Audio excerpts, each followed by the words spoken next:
Hello, my name is Craig Winship, and I'll be your instructor for this semester's SEC 321 and 405, which are Education and the Law. I wanted to give you an overview of the course and just show you a few things that you need to know to get started. I'll be looking away because I've got my computer on another stand, but I wanted to make sure that you understood some of the things you need to know to get started in the course. Okay, I went into my main folder and I see that I'm in my student view so that I'm seeing what you're seeing. That's the goal. And I'm going to go to Start Here Documents. Once I open Start Here Documents, I see several things. The first thing we'll look into is the syllabus. Okay, so what I'll see is this is the syllabus for SEC 321 and SEC 405. Those classes are kind of merged because they're basically the same type of information. You'll see that my office hours are Wednesdays from 10 to at least 3, and Thursday as well. Uh, and I'm there 3 days a week. My phone is 601-214-9466 if you need to call or text. My email address is listed here, and I am in the Math and Science Building 214C. Your textbook is Maryland Yale 2016. We're going to use the textbook. This isn't a course where you're just going to buy it and then we never see it. You're going to need the textbook for your midterm and your final.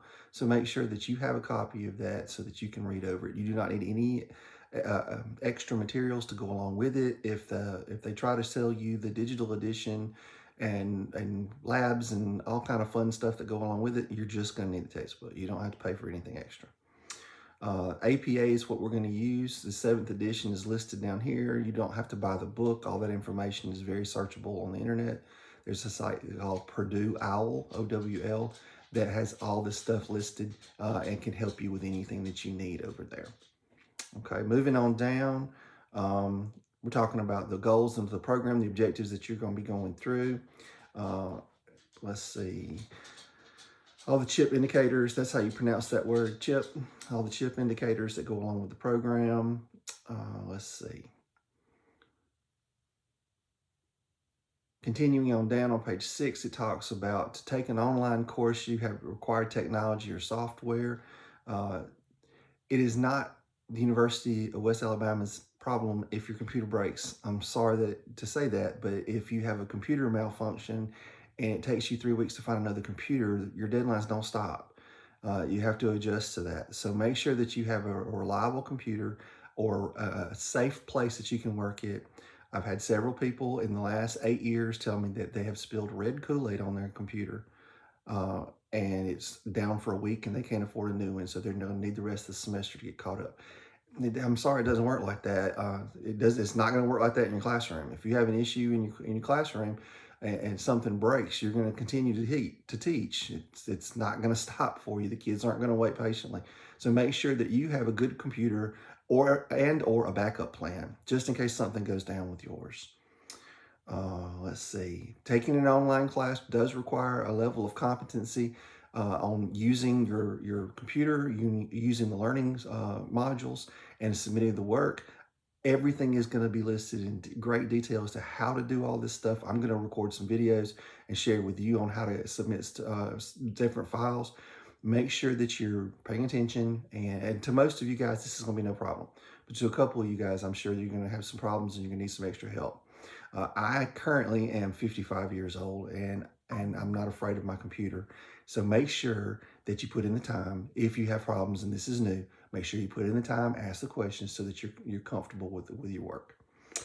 Moving on down the syllabus, we have, there's going to be a course evaluation at the end. So I'm asking you early, please consider, there we go.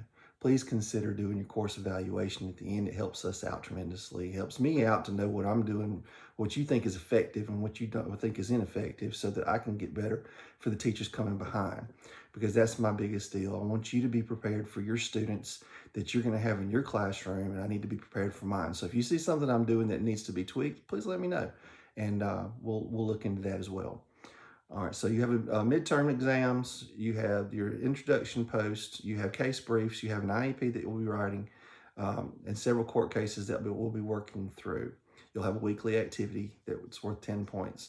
I'll go into more detail on that as we get to those. All right, moving on down, we have on page 11, you have the UWA help desk. If something goes wrong and your computer will not access a file, or you can't get it to upload correctly, it keeps giving you a blue dot because it says your upload is pending, or I keep sending you emails that say, please, I've cleared your submission because it uploaded incorrectly. Please try it again. If that's frequent with you, please make sure that you fill out a help desk ticket.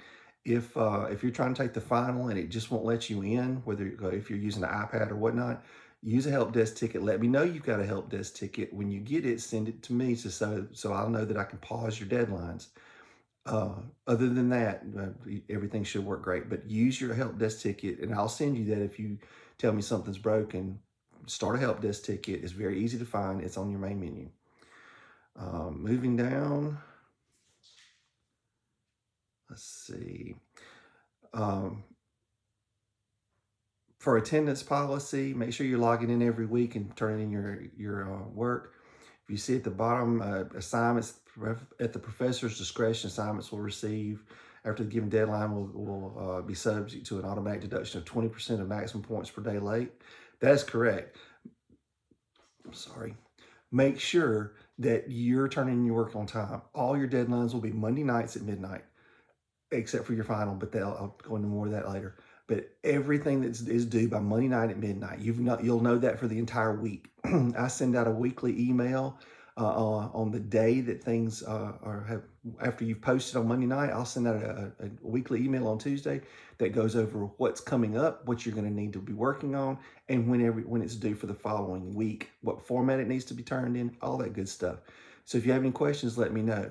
But you'll have a week's worth of time to get started on and completed on your assignment. Please don't wait until 11 p.m. on Monday night to get started on this. Again, this is an online course. You know you're in an online course. You know when your deadlines are. Make sure you have your stuff together. As a teacher in the classroom, you're not going to give your kids extension after extension after extension because they didn't do their homework or just because they're not ready for a test. You're going to require that they learn punctuality. You're going to require that they learn how to be ready to take a test. Make sure that you understand, and I'm doing the same thing with you.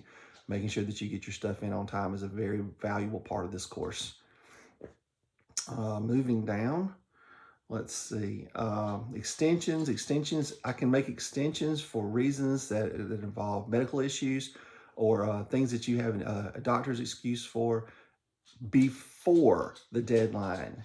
After the deadline is passed and we've waited a few days, that's not the time to ask for extension, because I'm going to tell you no, that's part of the class. And I'm doing that to you because I'm doing that to everybody. We can't start making exceptions for one or two without proper documentation. So please, if you need an extension for something, it needs to be a legit reason, and you need to reach out to me before the deadline. Okay. Finishing us up, the last thing I have on here are courses, things like Course Hero. Okay, so we all know that Course Hero is out there. We all know that we can trade work, my work for your work, and get all this fun stuff. Understand this: if you simply download someone else's work and turn that in as yours, that's cheating, and that will be dealt with. But the hardest part is not the fact that it's going to hurt your grade. The hardest part is that you're not going to know the content. You're not going to understand that lesson. And I promise you, that very lesson will come up in your classroom. That situation will come up in your classroom. And if you're not prepared to do that, to deal with that, then you've wasted your time in my course. So make sure that you're learning through this. Your grade will come. If you take care of the learning aspect of this course, you'll get a grade that reflects that. Make sure that you are learning. I am more worried about how prepared you are for the kids that you will be teaching than the grade that you will be getting. I want everybody to make an A, and that will come with effort and education. So make sure that you're learning through our modules so that you're the best teacher that you can possibly be. I've been teaching for 30 plus years now, and at my count, I've had about 3,000 students. I wanted to make sure as a teacher that I taught them and that I was prepared, and make sure. A lot of you guys are putting on your introductory snaps that you're prepared. That's what I put on mine. Make sure you are that. They require that.